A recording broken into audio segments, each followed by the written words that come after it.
Breaking news YCP నేత మాజీ MLA Vallabhaneni వంశీని కేసులు వెంటాడుతూనే ఉన్నాయి. ఓ కేసులో బెయిల్ వస్తే మరో కేసులో రిమాండ్ పడుతోంది. దీంతో వంశీ 95 రోజులుగా జైల్లోనే ఉండిపోయారు. తాజాగా 2019లో ఓటర్లను ప్రభావితం చేసేందుకు నకిలీ పట్టాలు పంపిణీ చేశారన్న అభియోగంతో కేసులో ఆయనపై పీటీ వారెంట్ దాఖలు కాగా కోర్టు అనుమతించింది. దీంతో నమోదైన వల్లభనేని వంశీ మే 19లోగా నూజివీడు కోర్టులో హాజరుపరచాలని ఆదేశాలు జారీ అయ్యాయి.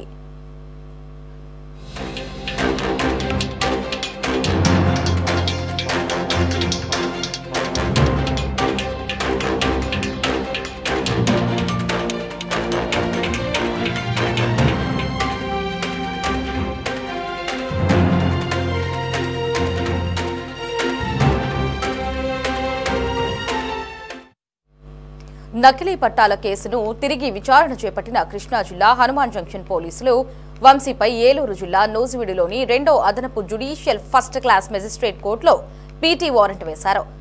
2019 ఎన్నికల్లో గన్నవరం నియోజకవర్గంలో అడ్డదారుల్లో గెలిచేందుకు వల్లభనేని వంశీ నకిలీ ఇళ్ల పట్టాలు పంపిణీ చేశారు. పలు గ్రామాల్లో వీటిని పంపిణీ చేసి ప్రజలను మభ్యపెట్టేందుకు ప్రయత్నించారు. దీనిపై స్పష్టమైన ఆధారాలు ఉన్న గత ప్రభుత్వ హయాంలో తన పలుకుబడి ఉపయోగించుకుని పేరు తొలగించుకున్నారు. ఇందులో వంశీని మరింత లోతుగా విచారించాల్సి ఉంది అని పోలీసుల తరపు లాయర్ కోర్టుకు తెలిపారు. నకిలీ పట్టాలు తీసుకున్న వారు కూడా స్టేట్మెంట్లు ఇచ్చారని, ఆ పట్టాలు రెవెన్యూ శాఖ ఇచ్చినవి కావని అప్పటి తహసీల్దార్తో పాటు ఇప్పుడున్న తహసీల్దార్ కూడా ధృవీకరించారు అని చెప్పారు. ఇక పీటీ వారెంట్ ను అనుమతించాలని కోరారు.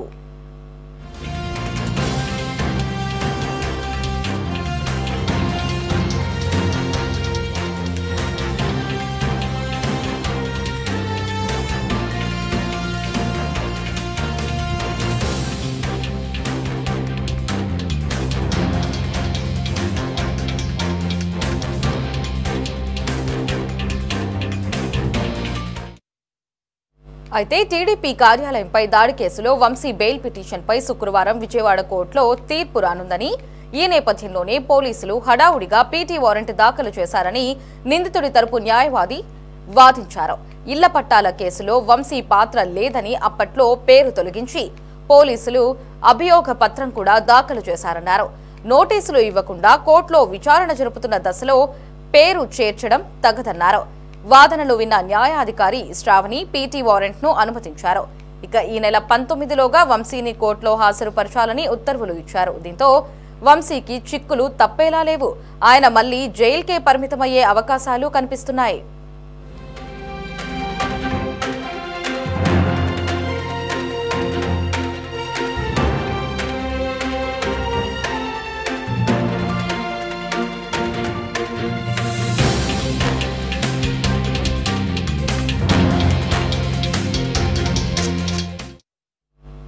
నిజానికి నకిలీ ఇళ్ల పట్టాల కేసులో 2019 అక్టోబర్ 18న హనుమాన్ జంక్షన్ పోలీస్ స్టేషన్లో వల్లభనేని వంశీ సహా 9 మందిపై ఎఫ్ఐఆర్ నమోదు చేశారు.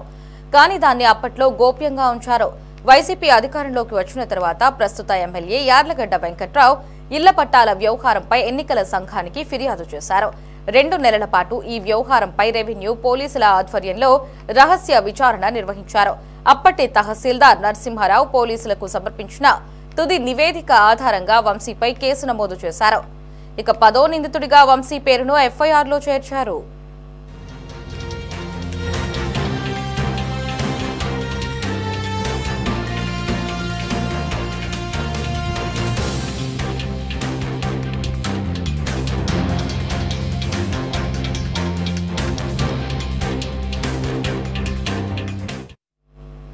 తహసీల్దార్ ఫ్యాక్స్ మెయిల్, కార్యాలయ ముద్ర నకిలీవి తయారు చేసి వాటిని వేసి నకిలీ పట్టాలను బాపులపాడు మండలం పెరికీడు, కొయ్యూరు గ్రామాలలో పంపిణీ చేశారని నివేదికలో పేర్కొన్నారు. ఈ నేపథ్యంలో వంశీ టీడీపీ నుంచి వైసీపీలో చేరారు. దీంతో కేసు నీరుగారిపోయింది. వంశీతో పాటు ఆయన ప్రధాన అనుచరుడు ఓలుపల్లి రంగా మరో 3 పేర్లను నిందితుల జాబితా నుంచి తొలగించి అభియోగ పత్రం దాఖలు చేశారు.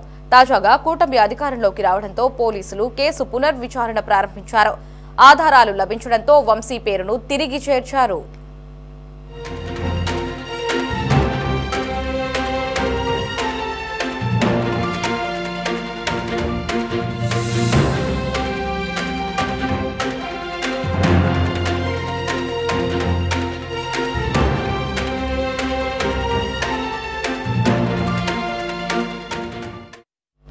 ప్రస్తుతం వంశీ 2 కేసుల్లో రిమాండ్లో ఉన్నారు. అయితే వంశీకి ఇప్పటికే ఓ కేసులో బెయిల్ వచ్చింది. మరో కేసులో బెయిల్పై ఇవాళ తీర్పు రాబోతోంది. సత్యవర్ధన్ కిడ్నాప్ కేసులో వంశీకి ఇప్పటికే బెయిల్ రాగా టీడీపీ కార్యాలయంపై దాడి కేసులో ఆయన బెయిల్ పిటిషన్పై ఇవాళ విజయవాడ కోర్టులో తీర్పు రాబోతోంది. ఇవాళ ఆయనకు బెయిల్ వచ్చినా నకిలీ ఇళ్ల పట్టాల కేసులో నూజివీడు మెజిస్ట్రేట్ కోర్టు రిమాండ్ విధిస్తే వంశీకి జైలు నుంచి విడుదల కాలేరు. ఇక మళ్లీ జైల్లో గడపాల్సిందే.